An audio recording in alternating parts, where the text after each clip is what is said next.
Mateus capítulo 19. Discussão sobre divórcio e casamento.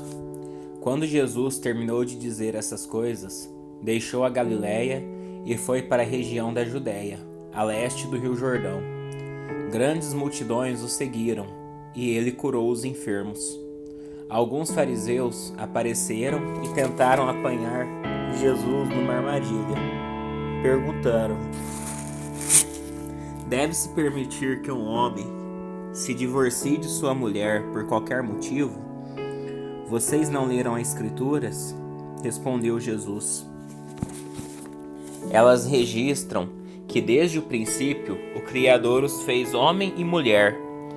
E disse: por isso o homem deixa pai e mãe e se une à sua mulher, e os dois se tornam um só. Uma vez que já não são dois, mas um só, que ninguém separe o que Deus uniu. Eles perguntaram: então por que Moisés disse na lei que o homem poderia dar à esposa um certificado de divórcio e mandá-la embora? Jesus respondeu: Moisés permitiu o divórcio apenas como concessão, pois o coração de vocês é duro, mas não era esse o propósito original. E eu lhes digo o seguinte: quem se divorciar de sua esposa, o que só poderá fazer em caso de imoralidade, e se casar com outra, cometerá adultério. Os discípulos de Jesus disseram: se essa é a condição do homem em relação à sua mulher, é melhor não casar. Nem todos têm como aceitar esse ensino, disse Jesus. Só aqueles que recebem a ajuda de Deus. Alguns nascem eunucos, alguns foram feitos eunucos por outros, e alguns a si mesmos se fazem eunucos, por causa do reino dos céus. Quem puder, que aceite isso. Certo dia, trouxeram as crianças para que Jesus pusesse as mãos sobre elas e orasse em seu favor. Mas os discípulos repreendiam aqueles que as traziam. Jesus, porém, disse: deixem que as crianças venham a mim. Não as impeça, pois o reino dos céus pertence aos que são como elas. Então, antes de ir embora, pôs a mão sobre a cabeça delas e as abençoou. Um homem veio a Jesus com a seguinte pergunta: Mestre, que boas ações devo fazer para obter a vida eterna? Por que você me pergunta sobre o que é bom? Perguntou Jesus. Há somente um que é bom. Se você deseja entrar na vida eterna, guarde os mandamentos. Quais? Perguntou o homem. Jesus respondeu: não mate, não cometa adultério, não roube, não dê falso testemunho, honre seu pai e sua mãe, ame o seu próximo como a si mesmo. Tenho obedecido a todos esses mandamentos, disse o homem. O que mais devo fazer? Jesus respondeu: se você quer ser perfeito, vá, venda todos os seus bens e dê o dinheiro aos pobres. Então você terá um tesouro no céu. Depois venha e siga-me. Quando o rapaz ouviu isso, foi embora triste, porque tinha muitos bens. Então Jesus disse a seus discípulos: eu lhes digo a verdade, é muito difícil um rico entrar no reino dos céus. Digo também, é mais fácil um camelo passar pelo buraco de uma agulha que um rico entrar no reino de Deus. Ao ouvir isso, os discípulos ficaram perplexos e perguntaram: então quem pode ser salvo? Jesus olhou atentamente para eles e respondeu: para as pessoas isso é impossível, mas tudo é possível para Deus. Então Pedro disse: deixamos tudo para segui-lo. Qual será a nossa recompensa? Jesus respondeu: eu lhes garanto que quando o mundo for renovado e o Filho do Homem se sentar em seu trono glorioso, vocês que foram meus seguidores também se sentarão em 12 tronos para julgar as 12 tribos de Israel. E todos que tiverem deixado casa, irmãos, irmãs, pai, mãe, filhos ou propriedades por minha causa, receberão em troca 100 vezes mais e herdarão a vida eterna. Contudo, muitos primeiros são os últimos, e muitos últimos serão os primeiros. Mateus capítulo 20. A parábola dos trabalhadores do vinhedo. Pois o reino dos céus é como o dono de uma propriedade, que saiu de manhã cedo a fim de contratar trabalhadores para seu vinhedo. Combinou de pagar uma moeda de prata por um dia de serviço e os mandou trabalhar. Às 9 da manhã, estava passando pela praça e viu por ali alguns desocupados. Contratou-os e disse-lhes que, no final do dia, pagaria o que fosse justo, e eles foram trabalhar no vinhedo. Ao meio-dia e às 3 da tarde fez a mesma coisa. Às 5 da tarde estava outra vez na cidade e viu por ali mais algumas pessoas. "Por que vocês não trabalharam hoje?" perguntou ele. "Porque ninguém nos contratou", responderam.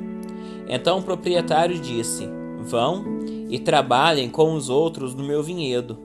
Ao entardecer, mandou o capataz chamar os trabalhadores e pagá-los, começando pelos que haviam sido contratados por último.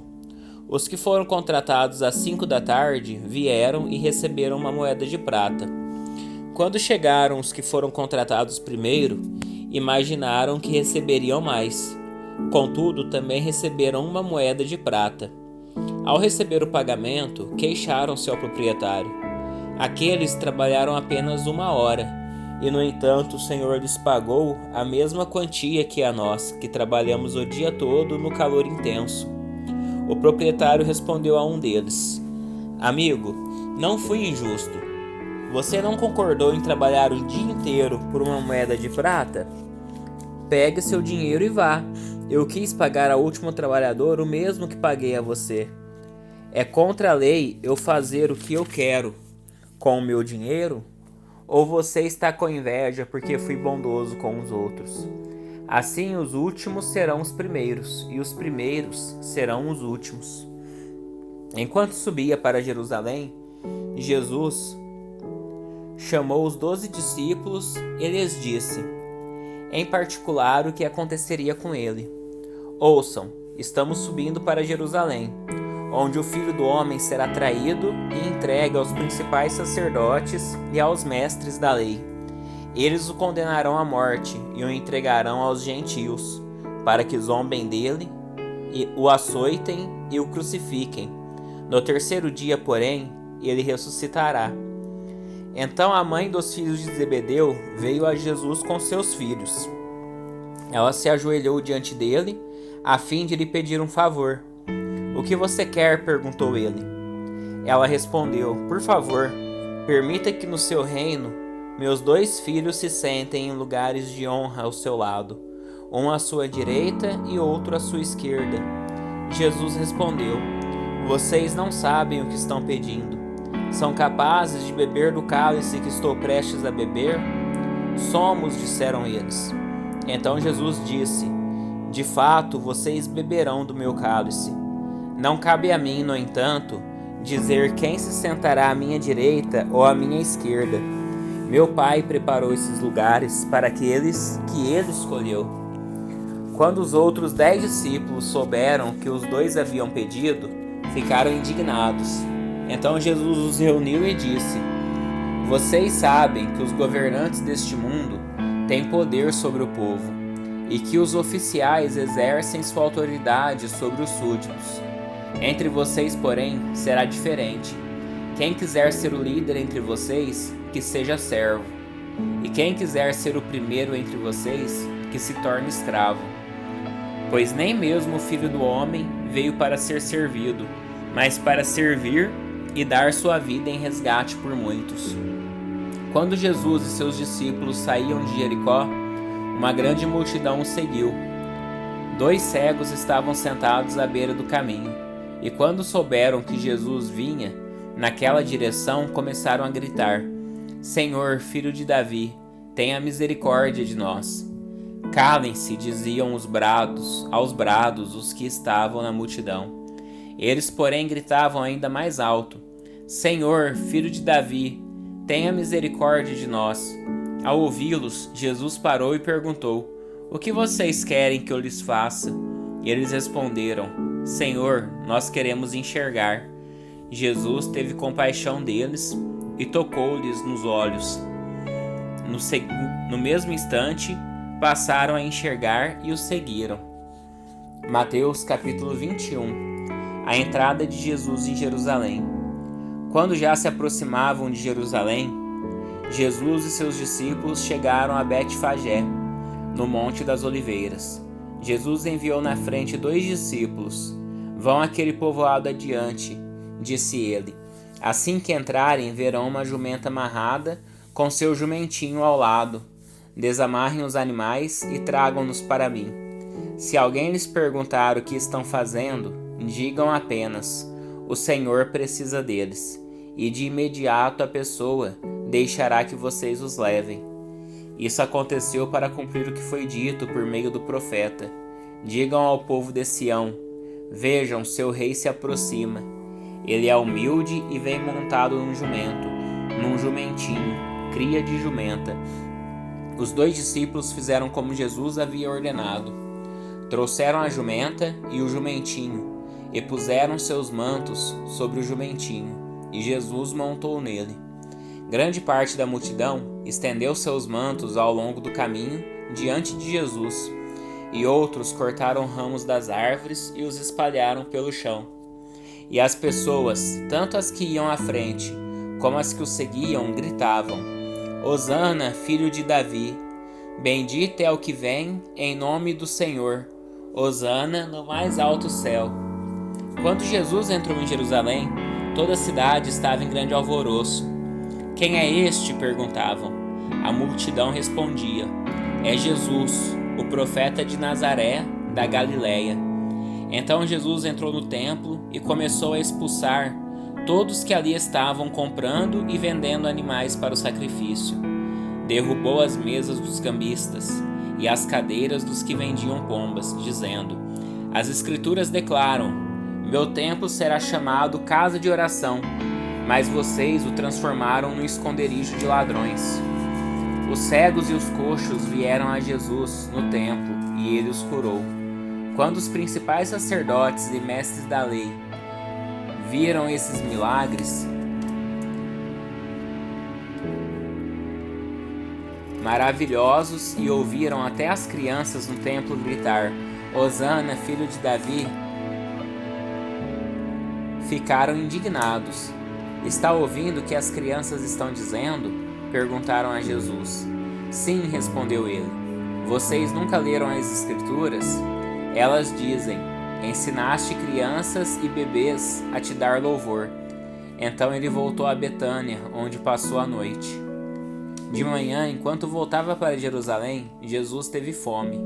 Encontrando uma figueira à beira do caminho, foi ver se havia figos, mas só encontrou folhas. Então disse à figueira: nunca mais dê frutos. E no mesmo instante a figueira secou. Quando os discípulos viram isso, ficaram admirados e perguntaram: como a figueira secou tão depressa? Jesus respondeu: eu lhes digo a verdade. Se vocês tiverem fé e não duvidarem, poderão fazer o mesmo que fiz com esta figueira, e muito mais. Poderão até dizer a este monte: levante-se e atire-se no mar, e isso acontecerá. Se crerem, receberão qualquer coisa que pedirem em oração. Quando Jesus voltou ao templo e começou a ensinar, os principais sacerdotes e líderes do povo vieram até ele e perguntaram: com que autoridade você faz essas coisas? Quem lhe deu esse direito? Jesus respondeu: eu lhes direi com que autoridade faço essas coisas se vocês responderem a uma pergunta. A autoridade de João para batizar vinha do céu ou era apenas humana? Eles discutiram a questão entre si. Se dissermos que vinha do céu, ele perguntará por que não cremos em João. Mas se dissermos que era apenas humana, seremos atacados pela multidão, pois todos pensam que João era profeta. Por fim responderam a Jesus: não sabemos. E Jesus replicou: então eu também não direi com que autoridade faço essas coisas. O que acham disto? Um homem que tinha 2 filhos disse ao mais velho: filho, vá trabalhar no vinhedo hoje. O filho respondeu: não vou. Mas depois mudou de ideia e foi. Então o pai disse ao outro filho: Vá você. E ele respondeu: Sim, senhor, eu vou. Mas não foi. Qual dos dois obedeceu ao pai? Eles responderam: O primeiro. Então Jesus explicou: Eu lhes digo a verdade. Cobradores de impostos e prostitutas entrarão no reino de Deus antes de vocês, pois João veio e mostrou o caminho da justiça, mas vocês não creram nele, enquanto cobradores de impostos e prostitutas creram. E mesmo depois de verem isso, vocês se recusaram a mudar de ideia e crer nele. Agora ouçam outra parábola. O dono de uma propriedade plantou um vinhedo, construiu uma cerca ao redor, um tanque de prensar e uma torre para a guarda. Depois arrendou o vinhedo a alguns lavradores e partiu para um lugar distante. No tempo da colheita da uva, enviou seus servos a fim de receber sua parte da colheita. Os lavradores agarraram os servos, espancaram um deles, mataram outro e apedrejaram o terceiro. Então o dono da propriedade enviou um grupo maior de servos para receber a parte dele, mas o resultado foi o mesmo. Por fim, o dono enviou seu filho, pois pensou: certamente respeitarão meu filho.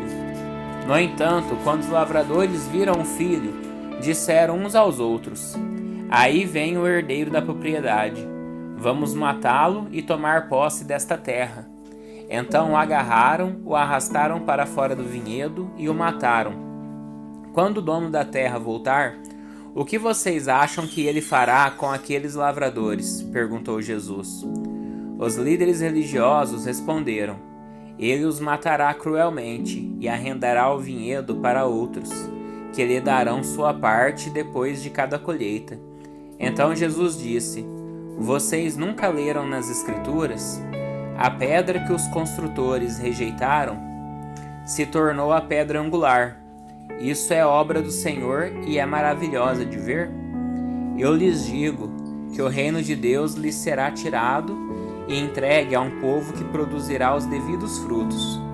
Quem tropeçar nessa pedra será despedaçado, e aquele sobre quem ela cair será reduzido a pó. Quando os principais sacerdotes e fariseus ouviram essa parábola, perceberam que eles eram os lavradores maus e que Jesus se referia. Queriam prendê-lo, mas tinham medo das multidões, pois elas o consideravam um profeta. Mateus capítulo 22. A parábola do banquete de casamento. Jesus lhes contou outra parábola. Disse ele: O reino dos céus pode ser ilustrado com a história de um rei que preparou um grande banquete de casamento para seu filho. Quando o banquete estava pronto, o rei enviou seus servos para avisar os convidados, mas todos se recusaram a vir. Então ele enviou outros servos para lhes dizer: Já preparei o banquete. Os bois e novilhos gordos foram abatidos e tudo está pronto. Venham para a festa. Mas os convidados não lhes deram atenção e foram embora, um para sua fazenda, outro para seus negócios. Outros ainda agarraram os mensageiros, os insultaram e os mataram. O rei ficou furioso e enviou seu exército para destruir os assassinos e queimar a cidade deles. Disse a seus servos: O banquete de casamento está pronto, e meus convidados não são dignos dessa honra. Agora saiam pelas esquinas e convidem todos que vocês encontrarem. Então os servos trouxeram todos que encontraram, tanto bons como maus, e o salão do banquete se encheu de convidados. Quando o rei entrou para recebê-los, notou que um homem que não estava vestido de forma apropriada para um casamento, e perguntou-lhe: Amigo, como é que você se apresenta sem a roupa de casamento? O homem não teve que responder. Então o rei disse: Amarrem-lhe as mãos e os pés, lancem-no para fora na escuridão, onde haverá choro e ranger de dentes. Pois muitos são chamados, mas poucos são escolhidos. Então os fariseus se reuniram para tramar um modo de levar Jesus a dizer algo que desse motivo para o prenderem. Enviaram alguns de seus discípulos: junto com os partidários de Herodes, para se encontrarem com ele. Disseram: Mestre, sabemos como o Senhor é honesto e ensina o caminho de Deus de acordo com a verdade. É imparcial e não demonstra favoritismo. Agora diga-nos, o que o Senhor pensa a respeito disto? É certo pagar impostos a César ou não? Jesus, porém, sabia de sua má intenção e disse: Hipócritas, por que vocês tentam me apanhar numa armadilha? Mostrem-me a moeda usada para pagar o imposto.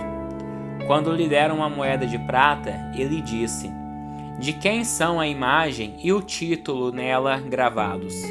De César, responderam. Então, deem a César o que pertence a César, e deem a Deus o que pertence a Deus, disse ele. Sua resposta os deixou admirados, e eles foram embora. No mesmo dia, vieram a Jesus alguns saduceus, líderes religiosos que afirmam não haver ressurreição dos mortos, e perguntaram: Mestre, Moisés disse: se um homem morrer sem deixar filhos, o irmão dele deve se casar com a viúva e ter um filho, que dará continuidade ao nome do irmão. Numa família havia 7 irmãos. O mais velho se casou e morreu, sem deixar filhos, de modo que seu irmão se casou com a viúva. O segundo irmão também morreu, e o terceiro irmão se casou com ela, e assim por diante até o 7º irmão. Por fim, a mulher também morreu. Diga-nos, de quem ela será esposa na ressurreição? Afinal, os 7 se casaram com ela. Jesus respondeu: O erro de vocês está em não conhecerem as Escrituras, nem o poder de Deus. Pois quando os mortos ressuscitarem, não se casarão nem se darão em casamento. Nesse sentido, serão como anjos do céu. Agora, quanto a haver ressurreição dos mortos, vocês não leram a esse respeito nas Escrituras? Deus disse: Eu sou o Deus de Abraão, o Deus de Isaque e o Deus de Jacó. Portanto, ele é o Deus dos vivos e não dos mortos. Quando as multidões o ouviram, ficaram admiradas com seu ensino. Sabendo os fariseus que Jesus tinha calado os saduceus, com essa resposta, reuniram-se novamente para interrogá-lo. Um deles, especialista na lei, tentou apanhá-lo numa armadilha com a seguinte pergunta: Mestre, qual é o mandamento mais importante da lei de Moisés? Jesus respondeu: Ame o Senhor, seu Deus, de todo o seu coração, de toda a sua alma, de toda a sua mente. Este é o primeiro e o maior mandamento. O segundo é igualmente importante. Ame o seu próximo como a si mesmo. Toda a lei e todas as exigências dos profetas se baseiam nesses 2 mandamentos. Então, rodeado pelos fariseus, Jesus lhes fez a seguinte pergunta: O que vocês pensam do Cristo? De quem ele é filho? Eles responderam: É filho de Davi. Jesus perguntou: Então por que Davi, falando por meio do Espírito, chama o Cristo de meu Senhor? Pois Davi disse: O Senhor disse ao meu Senhor: Sente-se no lugar de honra à minha direita, até que eu humilhe seus inimigos debaixo de seus pés. Portanto, se Davi chamou o Cristo de meu Senhor, como ele pode ser filho de Davi? Ninguém conseguiu responder, e depois disso, não se atreveram a lhe fazer mais perguntas.